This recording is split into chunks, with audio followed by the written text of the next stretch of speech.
I don't know. I can imagine quite a bit. Where did you dig up that old fossil? Going to Toshi Station to pick up some power converters. That's no move. We're all fine here now, thank you. How are you? Welcome to the Star Wars Nerds Podcast. I'm Dan Vadabonker. And I'm Kenton Larson. And Kenton, we attempted to record earlier this week our commentary on The Last Jedi. Things did not go well. The Force was not with us. The first 24 minutes were great.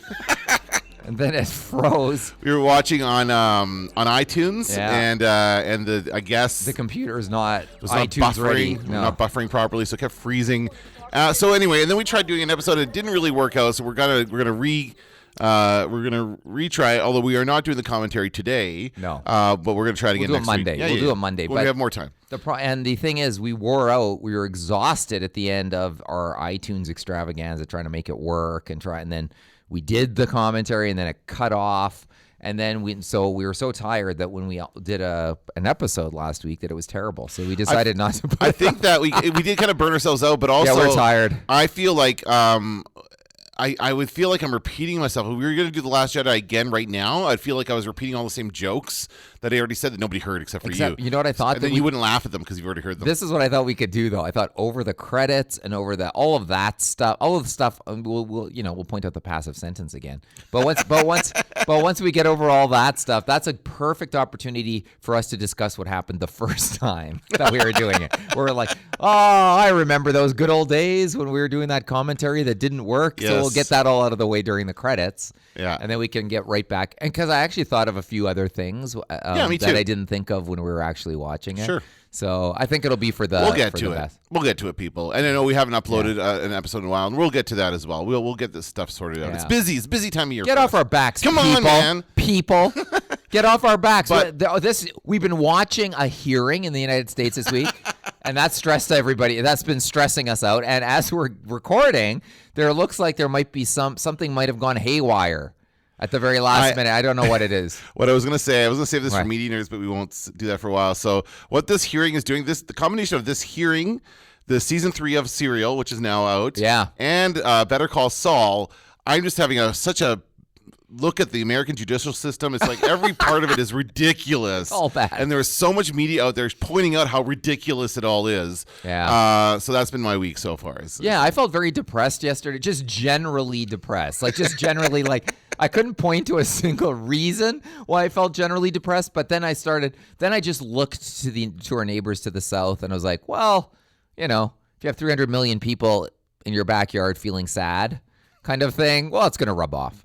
So I think that's what happened. I want to start I've got a new segment I've come up with here for Star Wars Nerds. This is, and I have to make a little intro for it, and I will do that soon, but this is going to be a ridiculous Star Wars headline. The point of this is to look at a clickbaity headline that really is made me mad and just ridiculousness in what the people are trying to do to kind of jump onto the Star Wars bandwagon. Flipboard is great for Oh, that. for sure. Flipboard is full of it. So this one I just saw today, actually. As I was waiting in line for coffee, I was flipping through my Flipboard. Mm-hmm. And this is the headline. And I wanted to, maybe you know what this is, maybe you don't, but let's just read it out and you can tell me. It says Star Wars, Darth Vader, mistake in all caps. Spotted in first movie, A New Hope, look very closely. Oh, God. And very is in all caps as well. Look very closely. Do you know what that story is about? I don't know, but I have it could be that A, we know we can see through his eyepiece. B, we know that he gestures at the end of the meeting when he's not saying anything. No, that's the first one.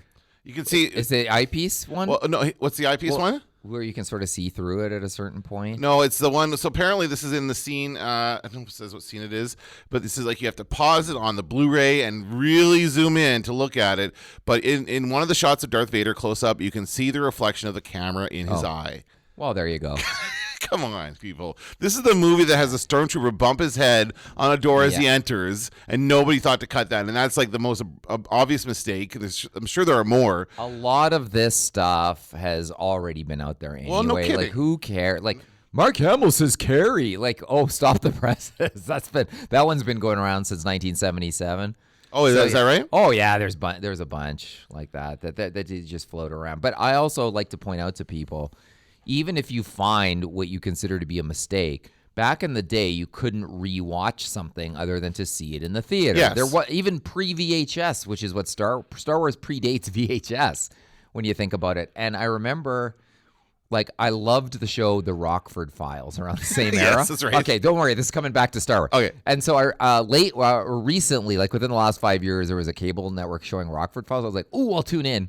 And the thing that became evident was they just did not have time to edit it in a way that would look good now. So there's a lot of scenes where Rockford's like, get in the car, Angel, slam, and he slams the door, and then they cut to the next shot, and he slams it again. Oh, no. Like, there's continuity errors. And I was like, what? I don't remember that. And Star Wars had a bunch of those, too. And actually, Singing in the Rain has one where Gene Kelly's like, it would go just like this. And then the film cuts, and he goes, this. Oh, no. I know he doesn't say it again, but he does the movement again.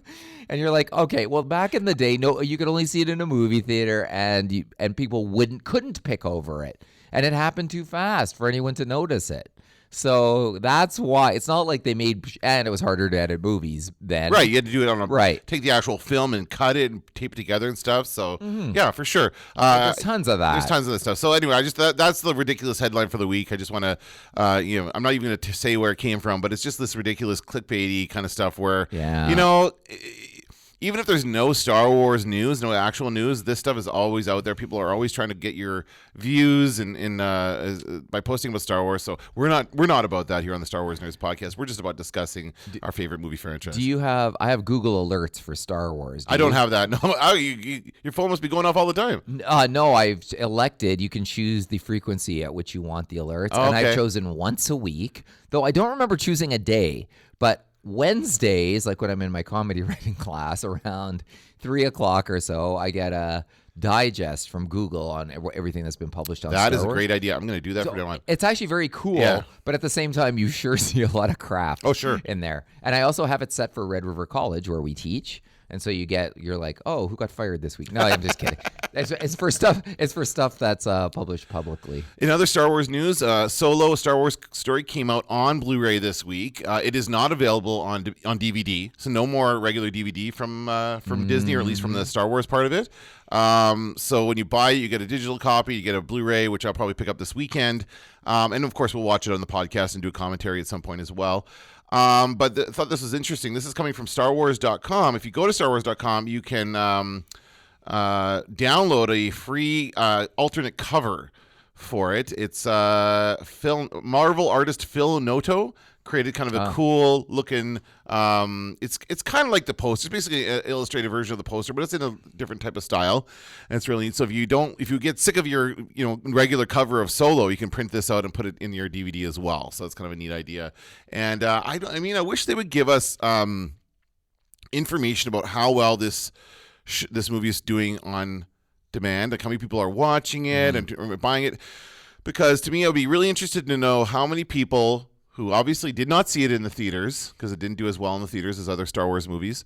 How many people are watching it now? I saw somebody tweet and I retweeted when it came out on digital. Today's the day when everybody says, gee, I wish I would have seen that movie in the theater because it was really good and people should have seen it in the theater, but nobody did. So I'm just curious as to see how popular this movie is now.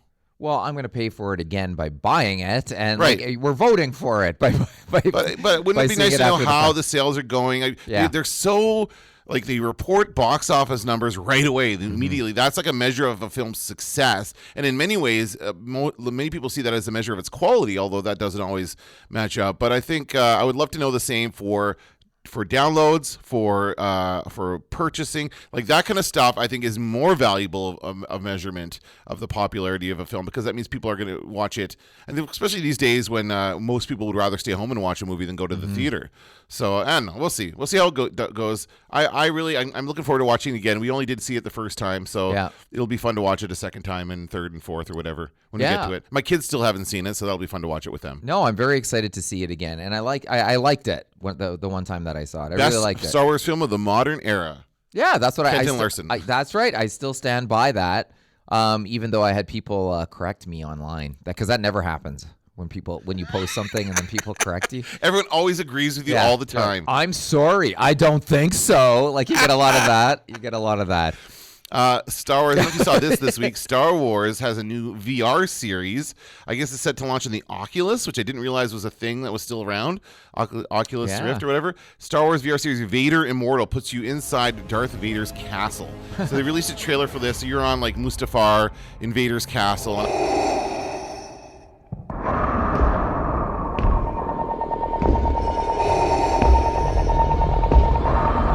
You may wonder why I have brought you here. It's a VR experience. I don't know if it's a game, could be qualified as a game, but it's like you watch it through the Oculus, through the VR headset, and I imagine you can look around and stuff. I don't know how much you could interact with the thing, but it looks kind of cool. I love any excuse to go back to Mustafar is a good excuse for me. What's the high beeping? It's the torture droid. Oh. It just shows him walking up. It sounds like a computer buffering. That's the remember the torture droid? What happened to the torture droid? That was something that was like terrifying in the first movie. You're like, what are they going to do? We don't know what it did. Or I guess we saw it again in Empire when they're torturing Han Solo, right? That was a different thing. The hovering droid had the needle that the camera zooms in on, and then later you hear Tarkin say her resistance to the mind probe was considerable. So that's like they stuck that needle in her head. Why didn't? Considering the way Kylo Ren interrogates Rey in The Force Awakens using just his Force powers, why did Vader not just do that? Well, I think maybe he, who knows what the difference in powers, who the hell knows, but it could just be that would not have worked either because we didn't know it at the time, but Leah's strong in the Force. Yeah, she is. And so maybe they did. Maybe it was the exact same situation. They could have tried it and it could not have worked. Right. So they had to fall back on the torture droid. So why doesn't Kylo Ren have a torture droid? Maybe he does. We just haven't seen it. Kylo is a little whiny biatch who doesn't deserve one because he wrecks too much stuff. That's right. So they don't give him one. He probably trashed it the first time it didn't work for him. Yeah. By the way, Kylo. Sorry, what's his real name? I'm blanking on his real name. Kylo Ren's real name? That's right. Adam Driver. Adam Driver's real name? Kylo Ren. He is going to be the host of the first episode of Saturday Night Live this week coming up in a week or two, and I'm really looking forward to another edition of Undercover Boss starring Kylo Ren. I hope they do exactly that again. Maybe they might make another Star Wars joke, but the SNL always does fun stuff with Star Wars. Whenever they have a Star Wars cast member on, they do some fun stuff. When Donald Glover was on, they made a good Lando joke. Did you see that sketch? I did. It was about like no black people in the Star Wars universe. Right. It was funny. It was really funny. It reminded me of the William Shatner on SNL sort of. Get a life, similar, people. Yeah, that's right. A little bit of that. What I want to talk about as far as our main topic today is something we predicted a long time ago. You were certain it was going to happen, and it is now here, and that's Star Wars fatigue. Yeah, it's here. You know, you were concerned about this even back before The Force Awakens came out. You talked about on this podcast that we're going to get new Star Wars films every year, and is this too much? Are we going to get bored with Star Wars? And I wouldn't say we're bored with it, but certainly, and this is kind of coming from Disney CEO Bob Iger, who said that this week that we probably were pushing it a little too far this week. He's like, it's going to slow down. We're not going to see Star Wars as often, especially with like the 5 months between Last Jedi and Solo was way too short of a time period, and that certainly did affect Solo's box office. So yeah, we're now in the throes of Star Wars fatigue. We have too much of it. Yeah, I think so. I mean, even something like Solo coming out on Blu-ray, I would have rushed before to go get it. And I don't feel the burn to go do that. I don't feel the burn, Bernie Sanders. I've noticed a few things. Like yesterday I happened to be in proximity of a Star Wars black figure I do not have, and it's the Bespin Leia. And I picked it up and looked at it. I was like, wow, look at that. That's super cool. It's Bespin Leia. And I went, I don't need it. I put it back. And I put it back, and I was a bit like, how many of these do I need? So you're fatigued with the toys as well. But I mean, there's a limit, right? How much can you possibly collect? How much money can you spend? How much of all that can you do? And it doesn't help. I don't know, Kenton. How much? Well, tonight I'm going to see Paul McCartney. That doesn't help. And did you see Carolyn Burnett this week as well? I did. I saw her yesterday. As a matter of fact, yeah. So you're spending all your money on aged celebrities. That's right, and aged movie franchises before that. But it's not like I hate Star Wars. I love Star Wars, but you do reach a limit. And even the new TV show, Resistance is coming up in a yeah, week. Yep. I sort of am resisting getting into it. Yeah, like when you get a finale to one of your favorite shows, and on one hand you're like, oh, I can't wait to see it, but on the other hand you're like, that's just as well. I don't have to record anything anymore. Yes, it is sometimes it's a relief to get, especially if the final season isn't as good as other seasons. Yeah. I'm trying to think of an example that maybe The Lost would be a good example. Where of you that. just kind of make it through the last You're five. like, I've stuck with it this long. I'm sure you Right. felt that way about Dexter when Dexter ended. Oh, my because God. I didn't watch it, but that was like an 8-season show. That And, last season I gave and up. everybody hated that last season, but you still watched it, right? You No, still- I didn't. Oh, you didn't? Okay. Well, I think Many people did. I might have watched the first episode of the last season, but already then it had jumped many sharks at that point. And Jimmy Smith showed up, and that's when you know the shark jumping is in full effect. Jimmy Smith showed up. I hate the use of jump to the shark as a negative connotation. That was my favorite episode of Happy Days. I loved the episode where Fonzie jumps the shark. I was like, that was so cool, and it didn't even occur to me. The phrase came along way, way later, of course, but when I first heard of it, I thought it was a good thing. I thought it was a good thing. I'm like, that was great. Too. That was great when they did that. And then, no. This means that it's ridiculous. I watched it on live TV, but even then I remember thinking it wasn't like, remember the other one was Fonzie's jumping the garbage cans on his bike. I don't remember that one. Okay, no. That was before that, and that was like when I was in grade school. That's what the kids were like, is Fonzie going to make it over the garbage cans on his bike? And I'm like, in my mind, I pictured like little trash cans. And I was like, he's riding a bicycle? I'm like, what? And then that's when I started watching Happy Days. And then the following week was part 2 of the episode. And Fonzie makes it over and it was like big dumpsters, basically. And it was a motorcycle, not a bicycle. And that's when I started watching Happy Days, when everybody was saying it. So, jumping the shark was less good than jumping the garbage cans. Which is good. Absolutely. Yeah, so which is better. Getting back to Star Wars fatigue, I think we've seen there are three eras of Star Wars as far as the films go. The original trilogy, which we all remember and love, but mostly because of nostalgia, I would say. That's a huge part of it. That's why those films will never be touched, in my opinion, as far as quality. Like I can't imagine anything being better than those first three movies. No. Those came out every 3 years, correct? Was it? Yeah, every 77, 80, 83. But it was a different era. We didn't know. We talked about this briefly, I think, on the failed episode. Yeah. We didn't know when the next one was coming out, really. Like, as kids, you're not really aware of that kind of thing, right? No, you get a little...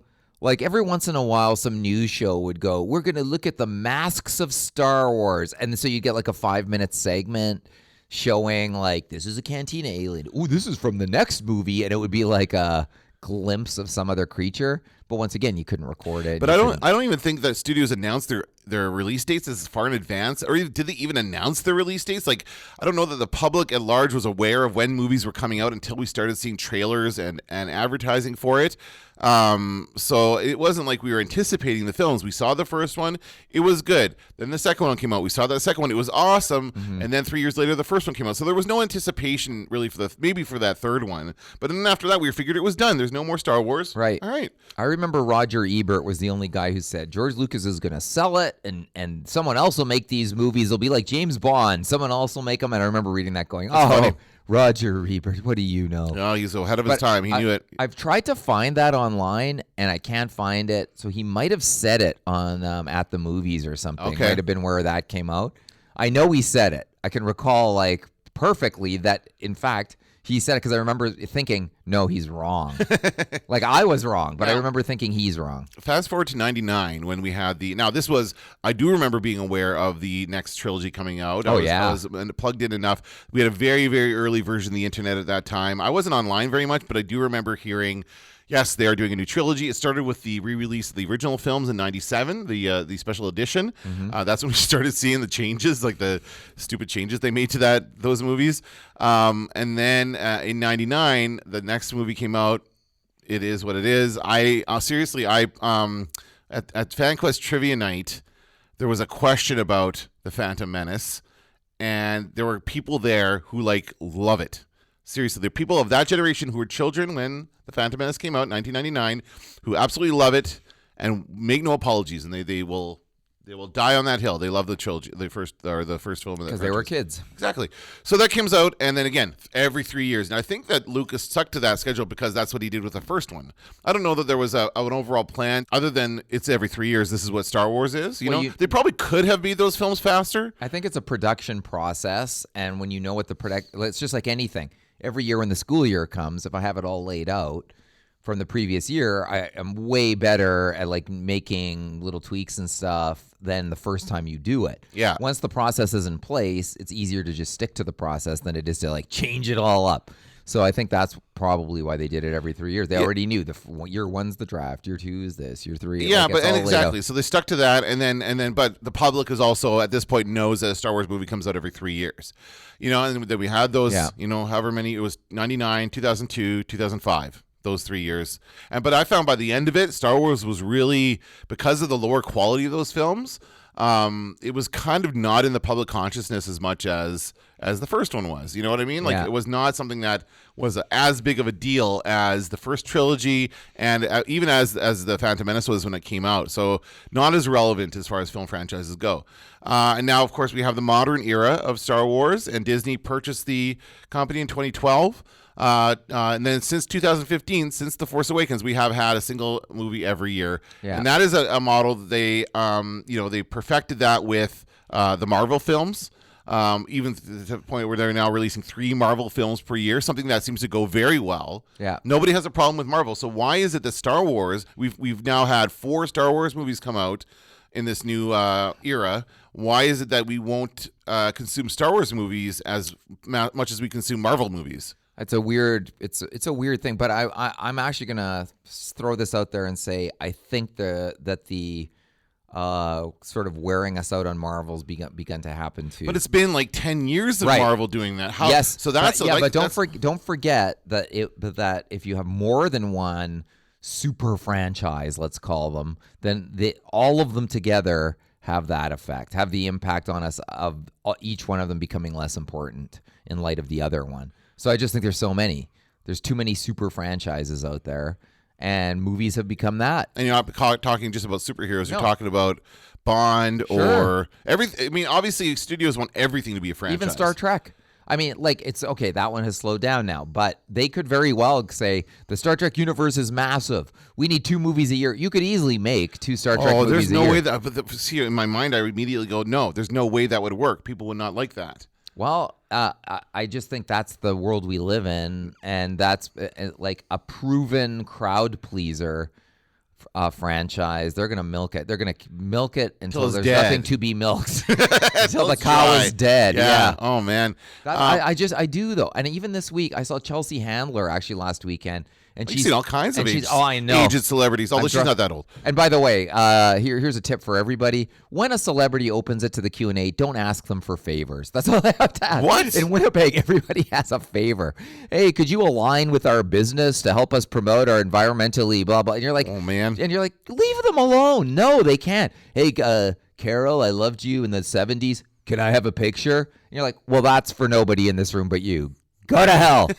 It's like a big step, a big. Everybody wants to ask. So somebody said to Chelsea Handler, "What movies are you enjoying now?" or something like that. And she said, I will never see another Marvel movie again. That's like the opposite answer to what but she's like, right. But she said, I'll never see another Marvel movie again. I'm done with Marvel. There's more important things in life, and who cares? All those movies are the same. I'm done. And the crowd applauds. Like there is. I just rolled my eyes in case you couldn't catch that on this audio podcast. But I do think that there is a general kind of malaise. And I think what the movie theaters have done too is I knew lots of people, and even older people. Let's talk about older people for a second. We've been talking about them all podcast. But yeah, but older than us people. Right. We're already old. Or me, I'll speak for myself. I'm old. But there's lots of people older than me, and those are people who still rely on movie theaters for their entertainment.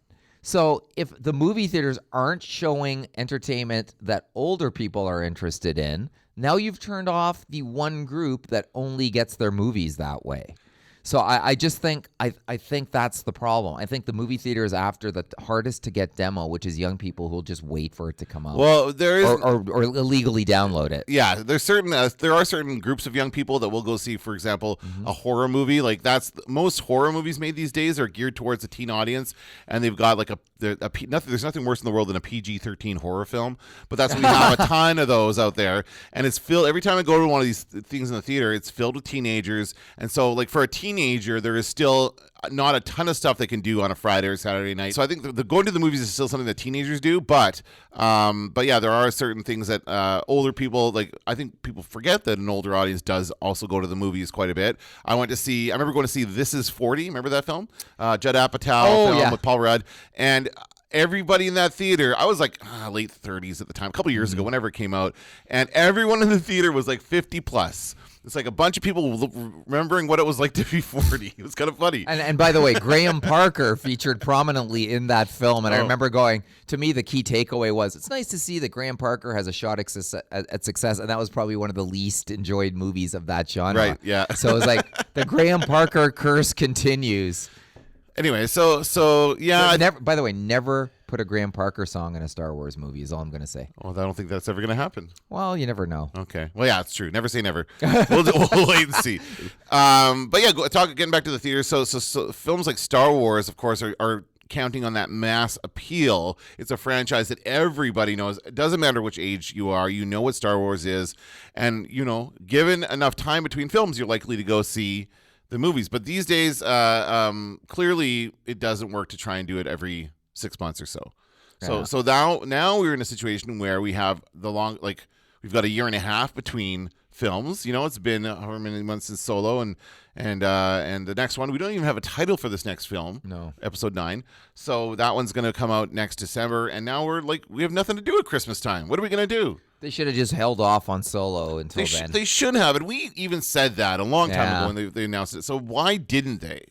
Why don't you think they did not hold off on Solo and they released it 5 months after? I think Bob Iger took responsibility for it and said, I wanted it to come out then, and I rooted for it to come out then, kind of thing. I pushed it. I mean, if the CEO pushes for something, if your boss tells you to do something, you're not going to say, no, you're dumb, forget it, we're going to do it. But so I guess it was his kind of call. Well, if Bob Iger said, give me a time machine, they'd build one. Like he can demand anything. Right. That's the thing. And he can go back and change the release date of Solo. Right. Yeah, that's what's going to happen. He's going to go back in time, change it, and we'll never know what happened. But he'll also be backstage when Marty McFly steals Chuck Berry's moves as well. So we can look forward to all of that. But I do think that I don't know what the rush was to get Solo out in that time period. Maybe to please Disney shareholders, who the hell knows. But if you just would have waited until Christmas time, the habit-forming behavior, which they created, by the way, let's just keep it clear here. They created the new habit-forming behavior of going to see a Star Wars movie every year at Christmas. Now, if they don't want us to have that behavior, then they shouldn't have set it up that way. Then the first one should have come out in May, if that's what their preference would be. I assume that they're trying to get back into the blockbuster season of summer, right? That was part of the thinking behind it, because Star Wars has always been a summer film. It's always come out in May, right? That's always been the case until The Force Awakens. And it was the delay, right? That forced them. They pushed it back because they weren't ready to release The Force Awakens. Do you think the summer blockbuster season is dying? Do you think that's really not becoming not a thing anymore? I think we're already, we've always talked about, wouldn't it be great if Rogue One was available in theaters and at home? And at home, if you want to watch it at home, you pay $50 on the opening weekend or something. You pay a little more to have the convenience of watching it. And I think we're just in the throes of that beginning to happen, like with Netflix and everything. Yeah, I agree. Yeah, I think so. We're just starting to see, and people understanding that Netflix is movies and TV, and people love it, and that's how you get your art seen, and. So I think it wouldn't surprise me if we actually start to see the advent of that. I'm surprised nobody... Like a big studio should try that. They should have done it for Solo. I thought someone was trying. I thought there was a thing about Sean Parker, the founder of Napster, was getting involved in a thing that was going to do that, where it was going to be really expensive, but it was a direct line to new releases at your in home, and it was really expensive. It was more than $50 a movie. See, it's got to be affordable, a little more expensive if you're going to stay at home, like to make up for the lack of popcorn sales, whatever else happens. The when you go to theater's theater. what makes money on the popcorn Right. sales, not the studio. So Right. to the studio, it doesn't matter.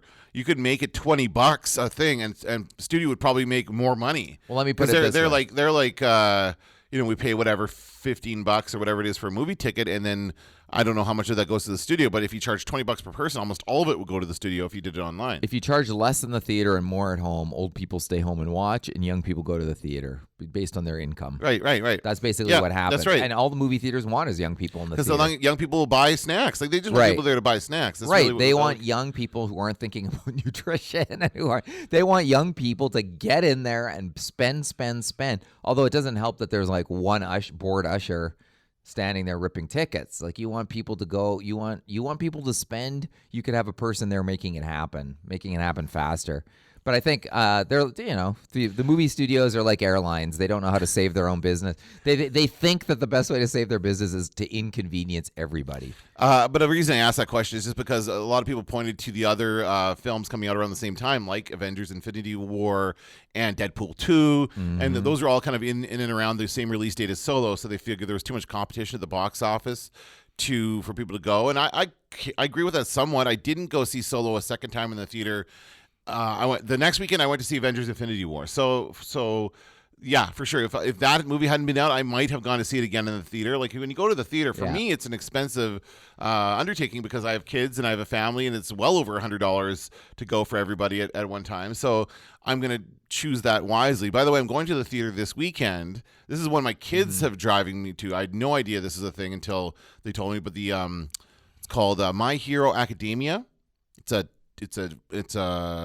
anime series, TV series, and they made a movie. And so the movie's playing in one theater in Winnipeg. It's at McGillivray, all the way across town from me. So I'm going to drive 45 minutes across town and take my kids to the fancy movie theater to see this anime. They can't wait. They're so excited about it. So there's one instance of the kids wanting to go. Wow. Just because this is franchise that they like. So anyway, yeah, I would hope they move everything back to December. Now, do we need a new Star Wars movie every year? Do you think they should push it back to every 2 years? I think that what Star Wars needs to think about is what is the brand of Star Wars? What does it mean? How close to the originals does the modern day Star Wars brand need to be? I don't think it needs to be close to the but originals. should each new series have it be its own thing, or must it somehow harken back to the first three that everybody loves? Like, that's still the thing that we have not broken away from or fully embraced. Like, the movies right now, the modern era movies are kind of floating in the middle. Like, oh, hey, everybody, here's Luke at the very end of the movie.